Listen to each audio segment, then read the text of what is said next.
घमंडी राजा। The proud king. एक राज्य में एक बिरख नाम का एक राजा राज करता था, जो बीरपुर नामक राज्य में राज करता था। उसका महल बहुत शानदार था, जो कीमती पत्थरों से बना था और जिसमें तरह तरह की मूर्तिकला की हुई थी। महल इतना सुंदर था कि उसके चर्चे दूर दूर तक फैले हुए थे। उसके महल के मुकाबले का महल आसपास के किसी भी राज्य के राजा के पास नहीं था। जो भी राजा का महल देखता, उसकी प्रशंसा के पुल बांध देता। अपने महल की प्रशंसा सुनकर राजा फूला नहीं समाता। धीरे धीरे वो बहुत घमंडी हो गया।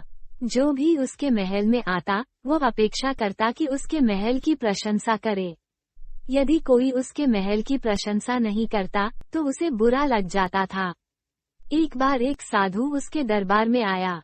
साधु से शास्त्र ज्ञान लेने के बाद राजा ने उससे कहा, गुरुवर, आज की रात आप यहीं ठहरें। मैं आपके रुकने की व्यवस्था करवाता हूँ। साधु ने स्वीकृति देते हुए उत्तर दिया, राजन, इस सराय में मैं अवश्य ठहरूंगा। अपने महल को सराय कहे जाने पर राजा के अहंकार को चोट लगी।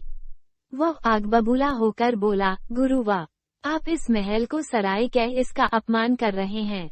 ऐसा महल दूर दूर तक ढूंढने पर भी आपको नहीं मिलेगा।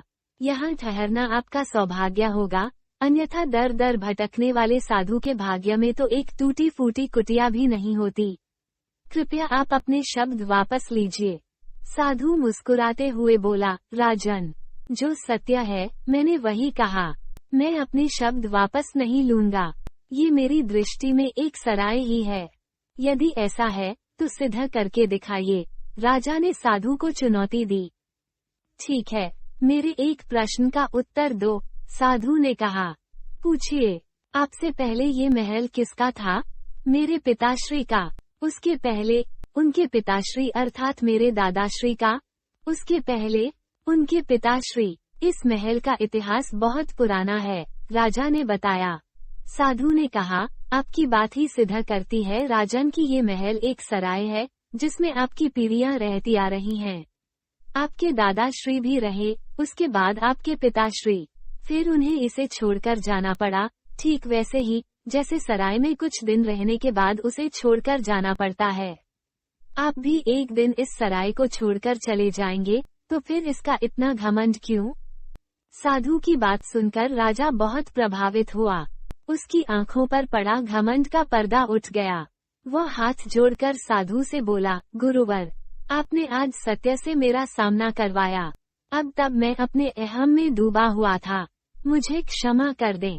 साधु ने राजा की क्षमा किया और उस रात महल में रुककर अगले दिन वहां से प्रस्थान कर लिया।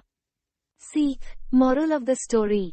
ये दुनिया एक सराय की तरह है, जहां लोग आते हैं और कुछ दिन रहने के बाद चले जाते हैं। यहाँ से आप कुछ भी लेकर नहीं जाएंगे, लेकिन यदि आप कुछ देकर गए, तो सदा इस दुनिया में आपका नाम अमर रहेगा। इसलिए अच्छे कर्म कीजिए, लोगों की सेवा कीजिए और इस दुनिया को बेहतर बनाइए।